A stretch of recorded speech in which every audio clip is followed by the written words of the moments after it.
Kalau ingin bisa lebih legowo dan ikhlas menerima kenyataan yang teman-teman hadapi, teman-teman perlu mempraktekkan teknik ini. Teman-teman sekalian, pastinya dalam hidup ada aja kondisi di mana kita merasa tidak puas, kecewa, sedih, ataupun tidak nyaman dengan kenyataan yang ada. Kita nggak bisa mengubah kenyataannya karena sudah terjadi, tapi kita sendiri bingung ya harus menghadapi, merespon seperti apa. Sementara namanya kondisi tidak sesuai harapan pasti membuat kita jadi tidak nyaman, jadi kepikiran, sehingga kadang tubuh juga jadi ikutan menurun kondisinya. Nah, kalau teman-teman tahu bahwa ikhlas ataupun legowo adalah salah satu solusi untuk membantu teman-teman bisa lebih damai menghadapi masalahnya. Lantas bagaimana sih ikhlas ataupun praktek terapi ikhlas tersebut? Yang perlu teman-teman lakukan untuk bisa mempraktekkan terapi ikhlas tersebut adalah ketika perasaan tidak nyaman itu muncul, apakah itu terpicu oleh suatu peristiwa, teringat ketika teman-teman sedang beraktivitas, maka yang perlu teman-teman lakukan ketika emosi itu muncul adalah mengambil jeda. Mengambil jeda ini tujuannya adalah untuk teman-teman bisa fokus merasakan apa sensasi yang muncul saat itu. Misal sensasi yang muncul dadanya terasa panas, atau kepalanya terasa pusing, atau perasaannya terasa marah, sedih, kecewa, takut.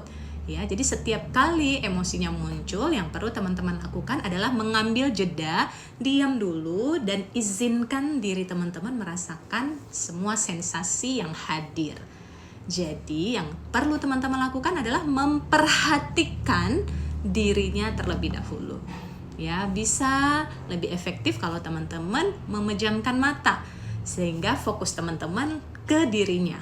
Kalau kita membuka mata, kadang-kadang kita terganggu ya dengan kondisi yang ada di sekitar kita. Nah, kalau kita memejamkan mata, kita jadi bisa lebih berkonsentrasi merasakan semua sensasi yang hadir pada saat emosi itu terpicu. Dan kalau sudah memperhatikan emosi yang muncul, menerima, mengizinkan semua sensasi itu hadir, barulah teman-teman mempraktekkan terapi ikhlasnya. Dengan cara apa? Teman-teman bisa diucapkan ke dirinya sendiri, saya ikhlas. Saya terima perasaan ini. Saya terima semua sensasi yang saya rasakan di tubuh saya ini.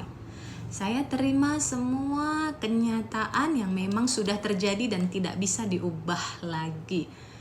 Ya Allah, saya ikhlas. Lakukan berulang kali sampai teman-teman merasakan perubahan pada sensasi di tubuhnya. Ya, yang tadinya dadanya terasa panas, pelan-pelan sudah mulai sejuk kembali. Ya, mungkin jantungnya tadi berdebar-debar, sudah mulai ritmenya normal kembali. Ya, emosi yang tadinya memuncak, teman-teman sudah merasakan penurunan pada emosi tersebut, dengan ciri hatinya terasa lebih tenang, jiwanya terasa lebih lapang, kondisinya terasa lebih lega. Nah, inilah yang perlu teman-teman lakukan dengan berulang-ulang mengucapkan saya ikhlas. Gak apa-apa diriku, it's okay, saya ikhlas, ridho menerimanya.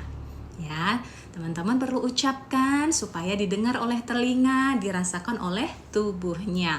Ya, jadi perlu diucapkan berulang kali sehingga tubuh kita itu semakin mengenal. Ya, jadi kata itu adalah doa. Jadi ketika mengucap kata ikhlas aja, ketika mengucap kata saya terima aja, itu tubuh udah paham. Ya, tubuh kita itu udah paham, cerdas sekali. Maka apalagi kalau kita mengucapkan saya maafkan, saya berterima kasih pada diri saya mencintai diri saya. Setiap kata-kata adalah doa dan tubuh kita itu merespon setiap kata yang kita ucapkan. Maka ketika teman-teman berlatih mengucapkan saya ikhlas menerima kenyataan, saya ikhlas menerima perasaan yang muncul, saya ikhlas menerima semua sensasi yang hadir di tubuh saya, maka perasaan teman-teman akan semakin terkendali, tubuhnya makin sehat, relasinya makin harmonis, rezekinya makin lancar, kehidupannya juga semakin membaik. Semoga bermanfaat.